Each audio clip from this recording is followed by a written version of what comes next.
नमस्कार। जब भी किसी देश के विकास की बात आती है, किसी देश की प्रगति की बात आती है, तो काम करने की रफ्तार और गुणवत्ता दोनों बेहद मायने रखते हैं। और यकीनन हमारा देश और हमारा केंद्र शासित प्रदेश जम्मू कश्मीर इन सभी मानकों पर बेहद खरा उतर रहा है। आज हम श्री माता वैष्णो देवी जी के चरणों में मौजूद यूनिवर्सिटी में 25वें ई गवर्नेंस सम्मेलन के लिए एकत्रित हुए हैं। डिजिटल का आज ज़माना है। ये जो आज की ई कॉन्फ्रेंस है, ये डिजिटल से ही जुड़ी है। डिजिटल की आगे क्या क्या संभावनाएं हैं, कितना काम हो चुका है, कितना काम होना बाकी है, इन्हीं सब पर बातचीत के लिए आज हमारे साथ मौजूद हैं केंद्रीय मंत्री डॉक्टर जितेंद्र सिंह जी। सर, आपका बहुत बहुत स्वागत है। सर, सबसे पहले आपसे आज के इस कार्यक्रम के बारे में ही जानना चाहेंगे। नहीं, जैसे आपने स्वयं कहा कि ई गवर्नेंस को लेकर के ये आयोजन किया गया था। ये 25वीं राष्ट्रीय स्तर की उस तरह की जो वार्षिक कॉन्फ्रेंस की जाती है उनमें से थे। और जैसा हम सब जानते हैं कि प्रधानमंत्री श्री मोदी जी के नेतृत्व में पिछले 7-8 वर्षों में अनेकों प्रशासनिक सुधार लाए गए हैं, जिनका वास्तव में बहुत अधिक मात्रा में सामाजिक और आर्थिक प्रभाव भी हुआ है। न केवल गवर्नेंस रिफॉर्म्स है बल्कि सोशल इकोनॉमिक रिफॉर्म्स भी हैं, जिससे ईज़ ऑफ गवर्नेंस के साथ साथ ईज़ ऑफ लिविंग की भी संभावनाएं बनती हैं। और बहुत से ऐसे सुधार, बहुत सारी ऐसी रिफॉर्म्स जो शायद जम्मू कश्मीर में पहुंचने में थोड़ा विलंब हुआ, वो 2019 के उपरांत जब नई संवैधानिक व्यवस्था यहाँ स्थापित हुई, उसके बाद लाने में हमें सफलता प्राप्त हुई। और उस दृष्टि से भी यहाँ के स्थान को केंद्र बना करके इस प्रकार की गोष्ठी का आयोजन करना अपने में महत्व रखता है, ताकि यहाँ के कर्मचारी, यहाँ के अधिकारियों को एक तरह का एक्सपोजर मिल सके। उदाहरण के तौर पर जो इंटरव्यू समाप्त करने की प्रथा थी, इसकी घोषणा प्रधानमंत्री जी ने लाल किले से की थी 15 अगस्त 2015 को। और डीओपीटी विभाग ने तीव्र गति की प्रक्रिया आगे बढ़ाते हुए 1 जनवरी 2016 को देश भर में इंटरव्यू समाप्त कर दिए थे सरकारी पदों में नियुक्तियों में। लेकिन जम्मू कश्मीर में किसी कारणवश तब की सरकार इसको लागू नहीं कर पाई, वो भी पिछले 2-2.5 वर्षों में हो पाया है। इसी प्रकार प्रिवेंशन ऑफ करप्शन एक्ट जो देश भर में लागू है, जिसको 30 वर्ष के बाद मोदी जी के आदेश अनुसार संशोधित किया गया 2018 में, और रिश्वत देने वाले को भी आरोपी ठहराया गया, वो भी यहाँ लागू नहीं था। सेल्फ अटेस्टेशन की अनुमति दे दी गई थी। तो बहुत से ऐसे प्रावधान जो मोदी जी ने पिछले 8-9 वर्षों में देश भर में लागू किए थे, जम्मू कश्मीर पहुंचने में विलंब हो रहा था, वो 2019 में के बाद यहाँ पहुंचाने में हमें सफलता प्राप्त हुई है। और मुझे खुशी है कि आज ये स्थिति है कि डिस्ट्रिक्ट गवर्नेंस इंडेक्स कायम करने वाला जम्मू कश्मीर पहला राज्य अथवा केंद्र शासित प्रदेश है। और जो हमारा ग्रीवेंस के लिए एक सीपी ग्राम पोर्टल है, उसके साथ जम्मू कश्मीर का ग्रीवेंस पोर्टल भी इंटीग्रेट कर दिया गया, जोड़ दिया गया है। और इस प्रकार से हम ये भी कह सकते हैं कि प्रशासनिक प्रणाली और प्रशासनिक शैली के दृष्टि से लगभग मुख्य धारा का हिस्सा बन गया है अब जम्मू कश्मीर। जी सर, अगर हम कंपैरिजन करें, एक दौर था जब ई गवर्नेंस नहीं था, केवल गवर्नेंस था। आज डिजिटल का युग है, ई गवर्नेंस का युग है। सर, आप स्वयं भी इस ट्रांजिशनल फेज़ के साक्षी रहे हैं, आप सूत्रधार भी हैं सर इसके।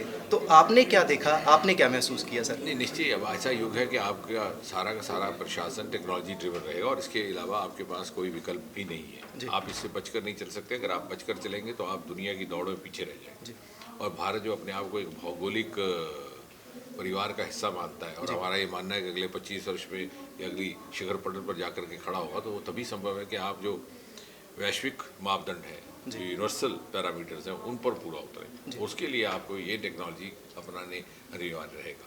और जैसे ई गवर्नेंस केवल इलेक्ट्रॉनिक गवर्नेंस तक सीमित नहीं, जैसे प्रधानमंत्री जी ने कहा, इफेक्टिव गवर्नेंस भी उसके थ्रू, उसके माध्यम से संभव है।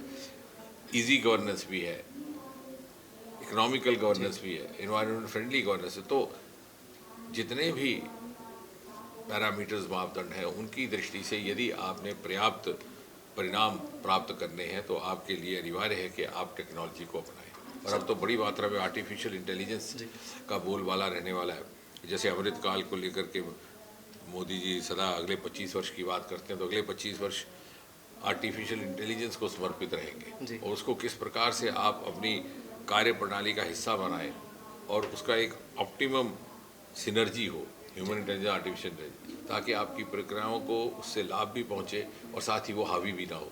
तो इस सब को लेकर के इन गोष्ठियों का महत्व बनता है, जो विचार विमर्श होता है उसका महत्व बनता है। Sir, when we talk about technology, sir, security and safety of data is a matter of prime concern. Sir, what would you say? निश्चय वो तो साथ साथ चलता ही है। वो तो देखिए, ऐसा है कि टेक्नोलॉजी केवल सुशासन के लिए नहीं है, कुशासन के लिए भी टेक्नोलॉजी का उपयोग होता है। टेक्नोलॉजी केवल पुण्य करने के लिए नहीं, पाप करने वाले भी टेक्नोलॉजी का इस्तेमाल करते हैं। अब जैसे भारत सरकार में सबसे पहले फेस रिकग्निशन टेक्नोलॉजी का उपयोग हमने किया। जो पेंशन प्राप्त करने वाले बुजुर्ग हैं उनके लिए पहचान पत्र, जीवन प्रमाण पत्र जनरेट करने को, लेकिन क्राइम की दुनिया में भी इसका इस्तेमाल होता है। तो निश्चय ही टेक्नोलॉजी का दुरुपयोग ना हो, इसके लिए साथ साथ चेक्स बैलेंसेस को भी निर्माणित करना पड़ेगा, उनकी भी खोज करनी पड़ेगी। और सरकार उसको लेकर के अवगत है। गृह मंत्रालय पूरा तरह से सक्रिय रहता है कि किस प्रकार से डेटा सिक्योरिटी या टेक्नोलॉजी को लेकर के सिक्योरिटी के जितने कंसर्न्स हैं उनको किस प्रकार एड्रेस किया जा सके। जी सर, आज का दिन अगर कहें जम्मू कश्मीर के लिए ऐतिहासिक है तो कोई गलत बात नहीं होगी। सर, आज पहली बार, और आप ही के जत्नों की बदौलत, आज जम्मू कश्मीर में पहली बार इस कॉन्फ्रेंस का आयोजन किया जा रहा है। सर, जम्मू कश्मीर की ही बात करें, ई गवर्नेंस में जम्मू कश्मीर कहाँ खड़ा है? सर, मैं तो यही कहूँगा कि पिछले 3 वर्षों में बड़ी तीव्र गति से यहाँ पर प्रगति हुई है, और जो देख करके कई बार विश्वास करना मुश्किल हो जाता है, क्योंकि आज से 3 वर्ष पहले तक बहुत कहा था। लेकिन उसके लिए मैं श्रेय दूंगा केंद्र सरकार को, मोदी जी के नेतृत्व को, और हमारा जो विभाग है एडमिनिस्ट्रेटिव रिफॉर्म्स, श्रीनिवास जी और उनकी टोली। उदाहरण के तौर पर 31 अक्टूबर 2019 को यहाँ पर केंद्र शासित प्रदेश गठित हुआ था, यूनियन टेरिटरी, और 15 दिन के भीतर हमारी टोली यहाँ पर मौजूद थी।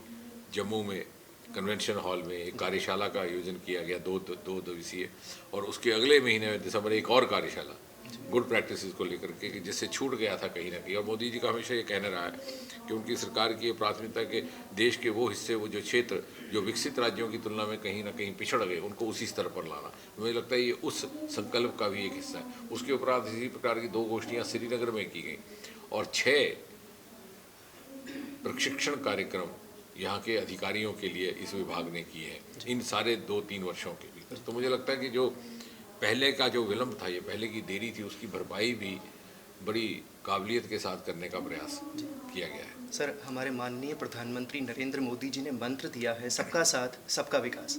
सर, सभी लोग जो हैं टेक्नोलॉजी के साथ जुड़ने में सक्षम नहीं हैं। बहुत से ऐसे लोग हैं जो अपने आप को मतलब सुविधा नहीं मानते। टेक्नोलॉजी के साथ जुड़ना इतना आसान नहीं है, एक्वेंटेड नहीं है टेक्नोलॉजी के साथ। सर, ऐसे लोगों को किस प्रकार से साथ लेके चलेंगे? आपने ठीक है, जो सबका साथ और सबका विकास और सबका प्रयास कीजिए प्रधानमंत्री जी बात करते हैं, तो वही है नागरिक भागीदारी, सिटीजन सेंट्रिसिटी, सिटीजन पार्टिसिपेशन, जो कि गुड गवर्नेंस का एक असेंशियल अंग है जी। तो उसमें वही मंत्र उसमें भी अमल में आता है। अब जहाँ तक ये कहना है कि बहुत से लोग इससे परिचित नहीं है, क्योंकि टेक्नोलॉजी हर रोज़ बदल रही है, सबके लिए कुछ ना कुछ नवीनतम उसमें आ रहा है और सबको अपने आप को उससे परिचित करना।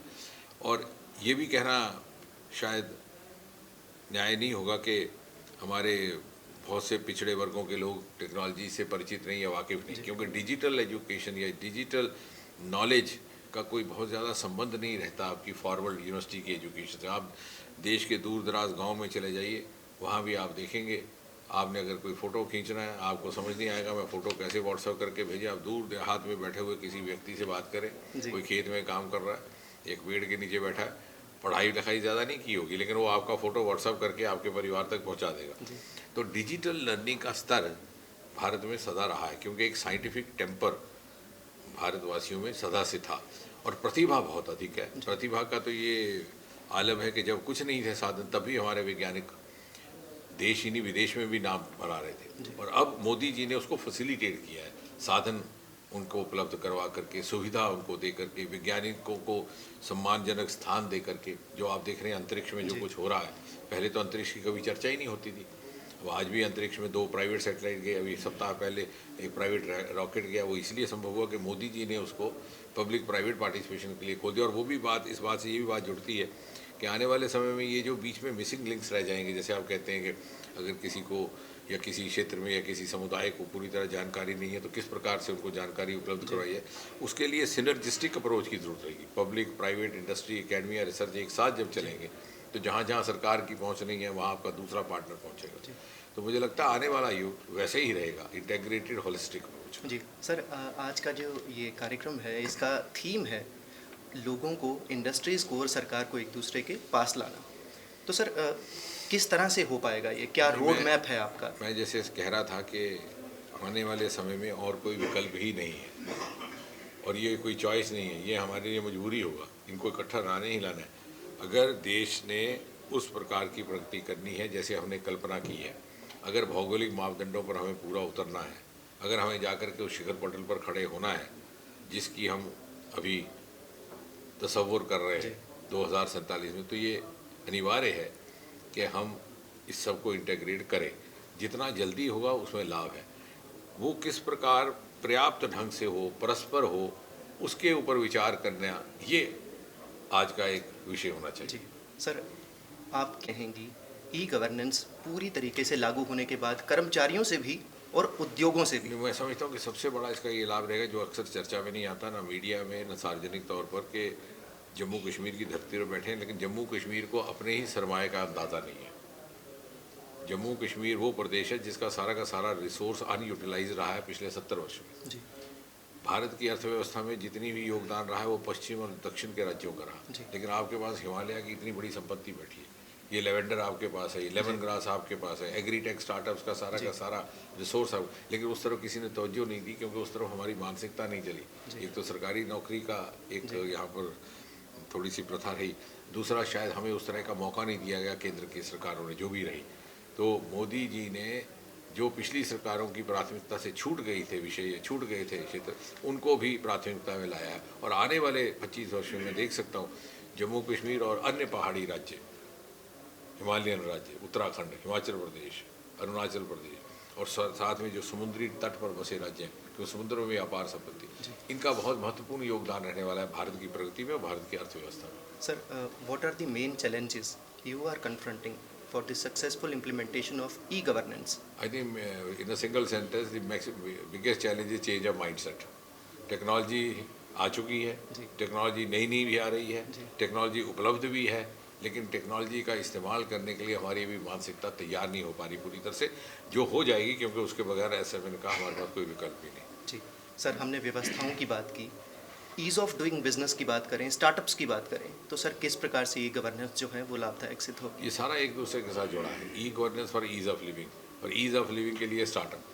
कोई भी सरकार विश्व की कहीं भी कोई भी देश क्यों ना हो, हर व्यक्ति को तनख्वाह याफ्ता, वेतन याफ्ता नौकरी नहीं दे सकती, लेकिन हाँ, मोदी जी की सरकार ने स्टार्टअप्स के माध्यम से ऐसे आयाम पैदा किए हैं, अवसर पैदा किए हैं, हर व्यक्ति अपनी रोज़गार स्वयं कमा सके। आप ये अनुमान लगाइए कि 2014 से पहले स्टार्टअप्स की संख्या इस देश में 350 के लगभग थी, 80,000 से पार कर गई जी।